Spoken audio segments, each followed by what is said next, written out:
anyway, the children, all the children, all 500, had to wear white on Sunday, and they were required to go to church.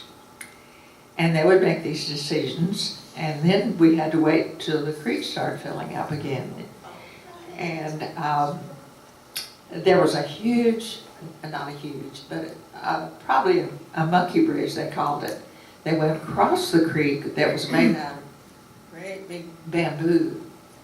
And so the kids would kind of go on this side of the creek when we get there, and then some would stand on the bridge, and then someone would go over on the other side of the creek. But as we were going, we'd walk in a line, you know, or maybe 3 or 4 people together, and they would sing their songs, and they didn't sound like Kumbaya. They were songs that the slaves learned when they were in America. And I'm not a singer, but I'm going to do one for you. Take me to the water. Take me to the water. Take me to the water to be baptized. My mother cannot carry me. My father cannot carry me. My pastor cannot carry me to be baptized, so take me to the water. And it was just on and on and on like that. It was just wonderful. And I probably could spend all day talking about this, and I'm sorry if you need to go to the bathroom, go on, you know. Anyway, we were there 3 years. We were just past the 35-year-old mark to be appointed as career missionaries, so we were considered associates. Back then, the Baptists appointed different terms for different locations. We were considered a hardship area.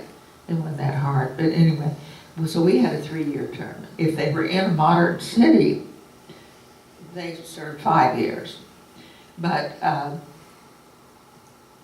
anyway, let's see what am I trying to tell you. I don't remember. But going on about the baptism.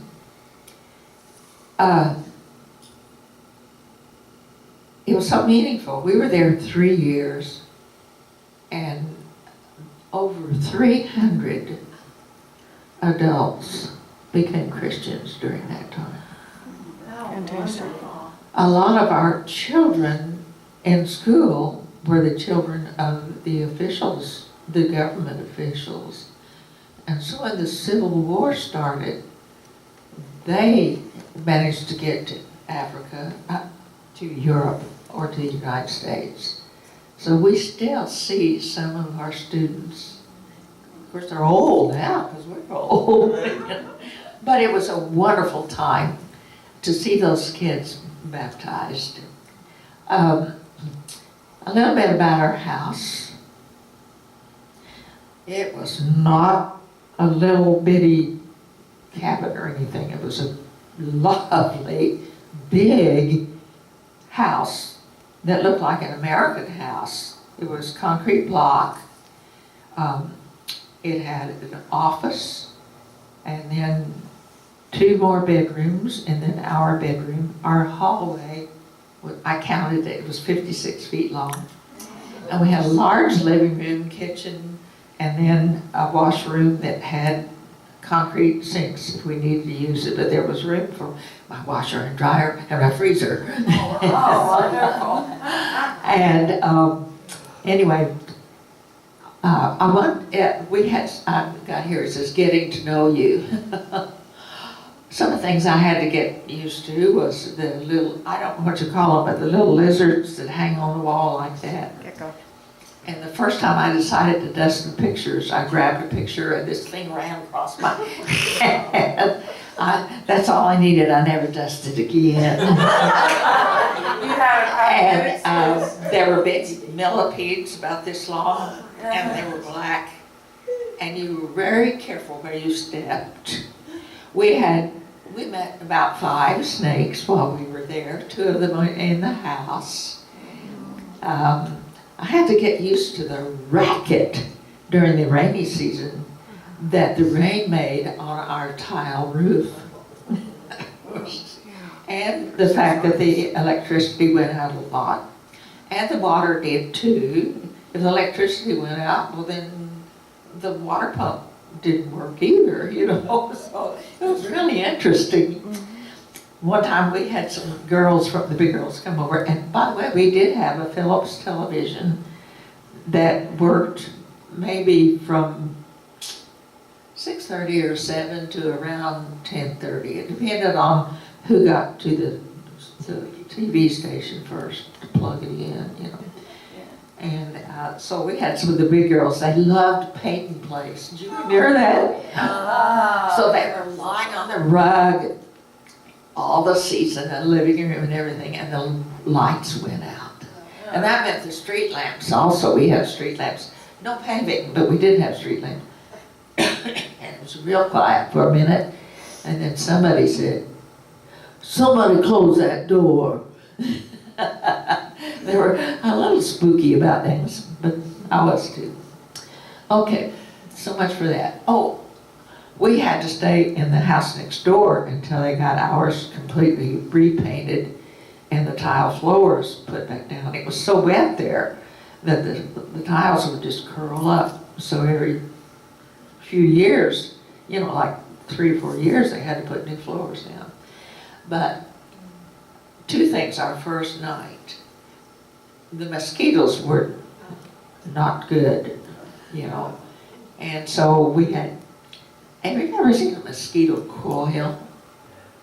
Funny little, look like paper mache, and it burns and it repels the mosquitoes if you happen to be right, your nose is right in one of those things. Yes. And we didn't get in till midnight, and there we were, the girls were on cots in the same room.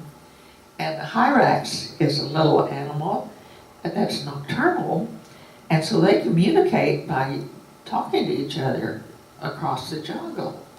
And they sound just like a woman screaming in terror. Oh. And our middle daughter said, "I want to go home." And I didn't tell her that I did too. But anyway, you finally get used to that stuff. And our first Christmas, we didn't know it, but everybody, all the missionaries, anybody who could, who knew anybody off campus, left. And there we were on that huge, not huge, but it was big, campus all by ourselves, sweating, opening gifts. I didn't even think about Christmas trees. I didn't take a Christmas tree, but I found one down on the waterfront in a Chinese store, and it looked like an old bottle brush. And we didn't have anything to put on it, you know. So Ben's dad had sent our piano over, and in the room underneath, he sent enough basketball uniforms for the guys, and then about maybe a couple of cases of Dr. Pepper, which Ben lived on. So we took tin snips and we cut out designs from those pretty cans and hung them on our tree. Anyway, then we started hearing the drums. Really. "Daddy, what's that?"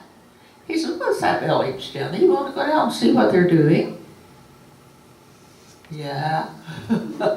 So we drove down there, and Ben parked the car and went out and went into the village, which was not far from the motor road. And they were having one fine time, but they were not celebrating Christmas. But the drums were great. So we listened to the drums, and then one of the guys that knew Ben from school came. He says, "Reverend, they're having a fine time, but I don't know that it would be safe for you." So we went back home. The next Christmas, we invited everybody who could not get off campus to our house. And we had snacks. We probably had maybe 30, 35, mostly students, and served cocoa and, cookies. And they were from various countries. And so we asked them to share how they celebrated Christmas in their countries. Mm-hmm. And it was the sweetest time. It was so nice. So, fooey on those that went partying someplace else. Okay. Something strange happened every time we went to town, until we both got a good tan. We got arrested every time we went to town. Because the policeman made $15 a month, I think it was. And so they loved to get a newcomer, and their scheme was, this is going to be expensive, but I can help you. Uh-huh. Their bribes were called a dash. First time I drove, it was 6 months before I had the nerve to drive him down. Every African you'd ask, can you drive? Of course. And they might just let me at it. Most of them could not drive. But Ben got a good case of malaria, so I had to take him into town. First time he drive, there he was laid out in the back seat, and I get flagged by a cop. They only had two cars, two Volkswagens for their police force. Put it down right here. So I did. I said, yes. And he said, you have done a very serious offense. And I said, I have? What? And he said, impersonating a parade. And I said, how's that? We drove French Peugeot station wagons. You're driving with your parking lights on, and only parades are allowed to have this. This is very serious. This might cost you $70 to $50 backwards, And he says, but I can help you. And I turned around to Ben and I said, Ben, that sounds like he wants a dash. And I said, are you asking for a dash? Our friend President Dalbert said that we were not required to pay a dash, and that the policemen would probably get in trouble if they were found out. No, this is just a very serious offense. I'll give you a firm warning. He had my driver's license in his hand. And I said, and my driver's license. So that means yes. So we got back with the doctor. And you know what? I am a promise keeper. I have never impersonated a parade. And it was that stuff over and over and over. What time is that? I feel like I don't want to bore you. I don't want to make You're not boring at starve. all. Are you No, it's kidding? very interesting. Before we went overseas, I thought we had had every injection that had been produced. It felt like pin cushions. In fact, when we got through with all the shots, we couldn't find our oldest daughter. And we finally looked around, and she was laid out behind the couch, just fainted. She just fainted every time she got a shot. Oh. But we had an outbreak of cholera. And so the government would not acknowledge that because they didn't want it to hurt the tourist industry. But we had to get injections for every child in our school. And so everybody, all the missionaries were recruited either to hold the kid down or help the nurse give injections. And we did it. But then we got word that two of the girls that had been in Bush School and then a little boy were in one house. Most of the villages that we visited were within walking distance. They had cholera and they were very sick. Oh. We had a missionary nurse. And she said, "Do you want to go back there with me and see what we can do for them?" And so I went back, and she gave him malaria medication, because if you got sick, then you always got, you had no immunity. Anyway, it was just sickening. The two bush girls were in a back room, and we were not allowed to see them. This little boy was about 8 or 9. He was lying on a piece of wood on the floor. And he was just out, you know. And I could feel the heat on his face, you know, just this close. And they had mixed up, it looked like meatballs, but it looked like they were made out of wood fiber. And I think they tried to use that to stop the diarrhea. But this, I'll tell you, God just intervened so many times. Our nurse said, "We can't do anything for him. We just go on and let him take the malaria medication." Oh, that just haunted me. So the next day, we bought our first Time magazine, the only one we bought the week before this happened. And there was an article about a huge cholera outbreak in Pakistan, and mentioned that cholera is generally not fatal. What kills you with cholera is the dehydration. And so they were giving people salt and sugar, you know, and so I could have just run the whole mission. I didn't know that kid had died, we would have been blamed. But I just went back there in the jungle by myself, and I took some sweetened tea and had a little bit of salt in it, a bottle of alcohol, some old sheets that I made drags out of. And I went into that kid, he looked like he was dead, almost dead. And I said, "Mama, your baby will die if you don't get some liquid down him." And I said, "He's so hot." And I had some loose reaction. I said, let's cool him off. And I said, "He has to have the liquids. That's what's making him so sick." And then I came back home. And the next day, somebody came by and told me that the two girls died that night. And the little boy was out in the front yard playing.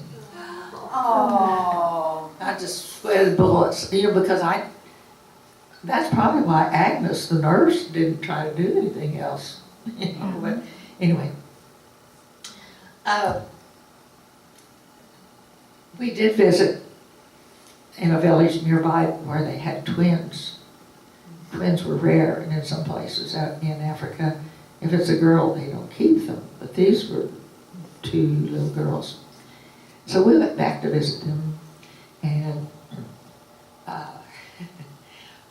had rainy season, cold, babies on a piece of cardboard on the floor, chickens in the house, cats, all that, all around them and all that. And we took them an $1, we call them Iron Men, they're Liberia and silver dollar, and they loved those. And then I took them a box of Tide, so that was the elite Tide soap, and a nice cardboard box that we had. And then I had no blanket, and so I cut that up to make it soft. And I said, "Mama, you need to keep the babies warm and dry and get those chickens out of here." And so after a month or so, they came by with the twins, and they were so cute. And we were so proud of them. But it's, you know, on and on and on. And I was telling my granddaughters the story over at my daughter's house. She lives over in the Woodlands. She said, "Mom, we were only there 3 years, and you have more stories about that place." And I said, "That impacted my life more than anything I've ever done." And I said, "But I won't tell you any more African stories." Well, then I thought of a really appropriate one the next time I saw her, and I said, I've got to tell you about that place, and I'm not supposed to talk about it anymore. And so I got to say it. Okay. Saddest thing that happened. You know, I told you about Jenny and John, the ones that had been members of our church in Oklahoma City, who were the missionaries that invited us to be with them. Jenny was 32. They had 3 small adopted children. She developed malaria, and with it, some sort of urinary infection. And so her husband, John, took her into Monrovia, the far side, you know, and their roads around in Monrovia were full of holes. He had 2 flat tires. Finally got to a hospital there. That was a mission hospital. And that was probably in early afternoon, and by 6 that evening she died. And you know, it just stunned us. And so they took her to the funeral home there in Monrovia and had a funeral for the missionaries there. But then we had a service, a memorial service on campus. And I played the music for her funeral. And it was just there were so many elements of intense living there, and happy people with absolutely nothing. And I'll tell you, if you get to take a missionary trip, if you have a chance to go, if you have not been someplace besides resorts in other countries, if you're able, it will change you. And I loved it. Okay, I'm almost through, but I'm going to just give you a list of places. We went back to Oklahoma City. We ended up back to another church. But in the meantime, Ben would get permission from our churches to travel to other countries on 2-week mission preaching revivals. So he went to the Philippines, Guyana, and I can't even remember. He went to many places, and then he went to Brazil a total of 11 times. But when I got ready to retire, he said, I want you to go with me. So I got to go to Rio de Janeiro, and we preached in 2 churches there. We preached. I got to witness. I didn't preach. We were not supposed to preach. We went to Rio Benito, and it's Rio, Brazil. You know. Anyway, this was a lovely little village, and they were very organized, and they had visits organized in homes all afternoon for us.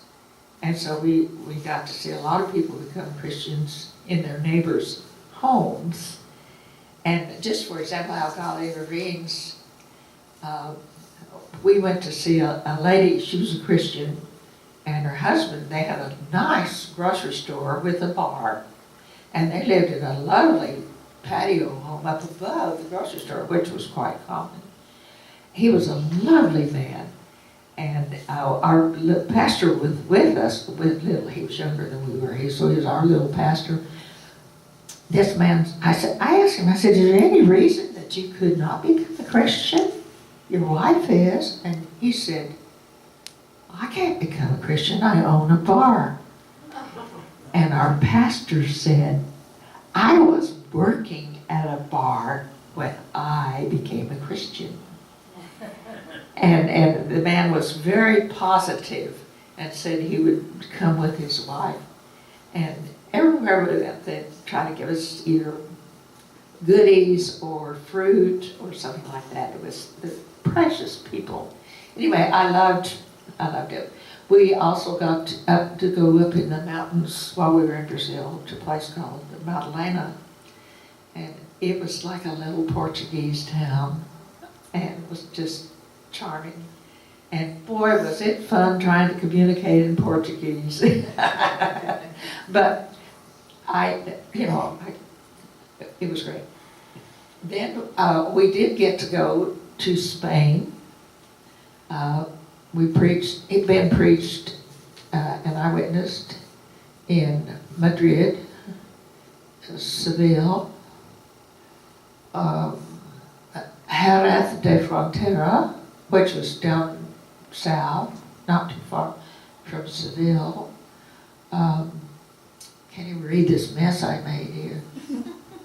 One more place, Rota. And there was an American church in Rota. Rota is one of the oldest ports in Europe. And there's a huge Navy base there. And so they have a little church, and they had lost their pastor. And so they asked if we would come, and so we prayed about it when we got home. Ben says, let's give it a try. And so we applied, but then we learned that they had just appointed someone who had applied earlier, so we didn't go to Rota. But people are very, very resourceful who live outside their own place, their own circle, their own comfort zone. Okay, let's see. It was really neat to have a lady in port speaking Portuguese to me, asking me to pray for her. And the only reason I knew she wanted it was because she said orar, and that means pray. And so we'd hug each other, and I would pray in English, and she would pray, and we just had a fine time. We visited hospitals and jails, a lot of organizations, a rehab center where there are addicts and places like that. Rio is where that huge statue of Christ is. And they call it Corcovado. And it's up on the mountain. I think the mountain is named Corcovado, but there he is. And you can see him from nearly everywhere. We got to climb up there. It's a long climb. It nearly killed me. But the second time we went, another year, I was looking up with my camera, getting a picture of him, and a little yellow biplane flew right past it, so I got a picture right next to one of his arms with that plane. And they were very nice. They arranged for us to see outstanding places.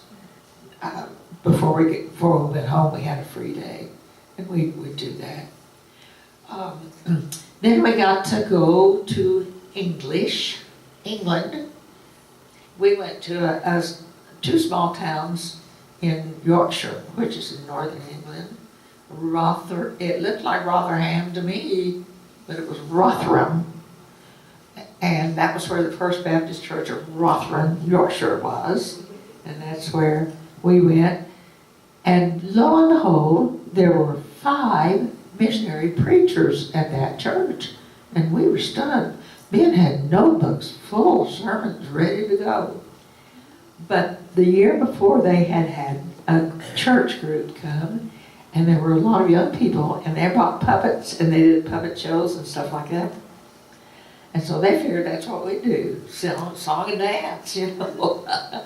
So anyway, they took turns preaching, and I got to teach one time a devotional to the group, played keyboard in a nursing home. Ben got to preach at the church, and then a rally right in the middle of the business district. There were parks everywhere, in a rally, a citywide rally. And it was just, everything was so different. But my great-grandparents